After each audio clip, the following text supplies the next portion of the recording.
Associate professor ABST government girls college Bundi Kota university Kota के syllabus के अनुसार बीकॉम पार्ट सेकंड के ABST first paper income tax law and accounts के chapter income tax में व्यापार एवं पेशे से लाभ शीर्षक के अंतर्गत profits from business and profession head के अंतर्गत स्पष्टतया स्वीकृत वे कौन कौन से हैं जिनकी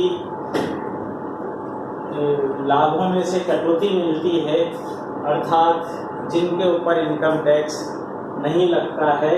तो लाभों में से कटौती के लिए स्पष्टतया स्वीकृत वे एक्सपेंसेस एक्सप्रेसली अलॉट कौन से हैं।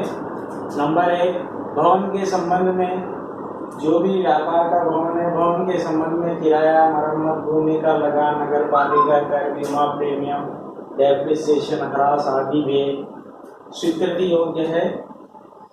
फर्नीचर, प्लांट एंड मशीन के संबंध में मरम्मत, बीमा, ह्रास आदि वे। तो भवन के बाद में फर्नीचर और प्लांट के संबंध में भी इसी प्रकार के वे मरम्मत, बीमा, ह्रास आदि भी स्वीकृत वे हैं।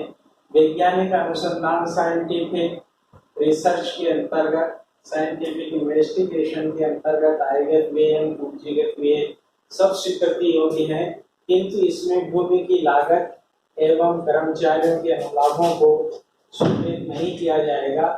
यानी कि भूमि की लागत एवं कर्मचारियों के अनुलाभों को छोड़कर के स्वीकृत हैं।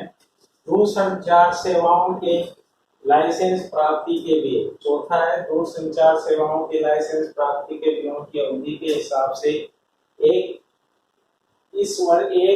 वर्ष में एक किस्त स्वीकृत की जाएगी और शेष राशि अगले वर्षों में स्वीकृत की जाएगी। यानी कि अगर 10 वर्ष का लाइसेंस है तो एक वर्ष में 1/10 राशि स्वीकृत की जाएगी लाइसेंस फीस का। सामाजिक अथवा आर्थिक कल्याण की परियोजना को भुगतान, तो यदि व्यवसाय के अथवा कंपनी के द्वारा सामाजिक अथवा आर्थिक कल्याण की किसी परियोजना को भुगतान किया जाता है तो वह स्वीकृति योग्य है। फिर अगला छठा बिंदु है निर्दिष्ट व्यापार पर किए गए व्यय। तो जो भी व्यापार निर्दिष्ट है, जो भी व्यापार चल रहा है, उसके जितने भी व्यय हैं वो सब कटौती योग्य हैं, यानी कि स्वीकृत व्यय हैं। सातवां है ग्रामीण विकास कार्यक्रम के अंतर्गत भुगतान जो भी किया जाता है वो कटौती योग्य है। आठवां है अधिसूचित कृषि विस्तार परियोजना पर किए गए व्यय। तो यदि कोई कृषि विस्तार परियोजना अधिसूचित है और उस पर कार्य किया गया है तो उस पर जो भी व्यय किए जाएंगे वो स्वीकृत व्यय हैं। 9th है अधिसूचित कौशल विकास परियोजना और कंपनियों द्वारा किए गए व्यय। तो जो भी स्किल डेवलपमेंट प्रोजेक्ट्स है उस पर कंपनियों द्वारा जो भी खर्चा किया जाता है वो स्वीकृत व्यय है, कटौती योग्य है। फिर अगला 10th है मार्च 1998 के बाद किए गए प्रारंभिक व्ययों के संबंध में योजना की लागत अथवा पूंजी के 5% तक स्वीकृत, इसका 1/5 भाग प्रतिवर्ष कटौती योग्य है।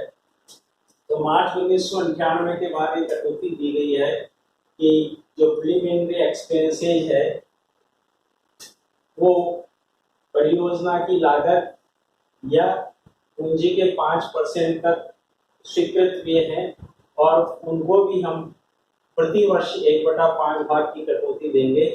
यानी कि संपूर्ण प्रारंभिक व्ययों को 5 वर्षों में कटौती योग्य होंगे।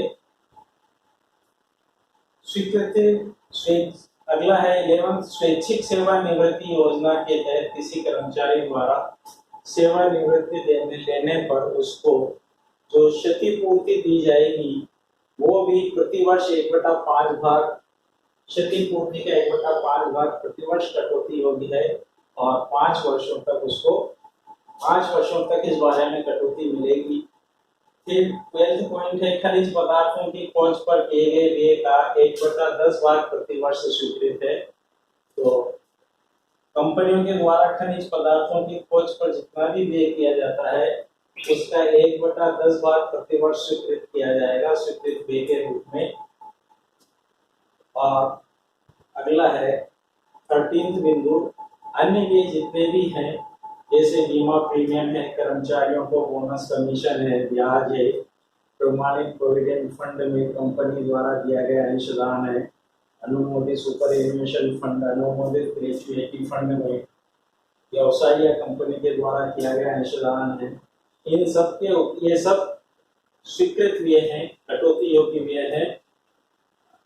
पशुओं की हानि, डूबत ऋण, प्रतिभूति लेन देन का प्लान, सिक्योरिटी ट्रांजैक्शन टैक्स या कमोडिटी ट्रांजैक्शन टैक्स आदि सब कटौती योग्य है।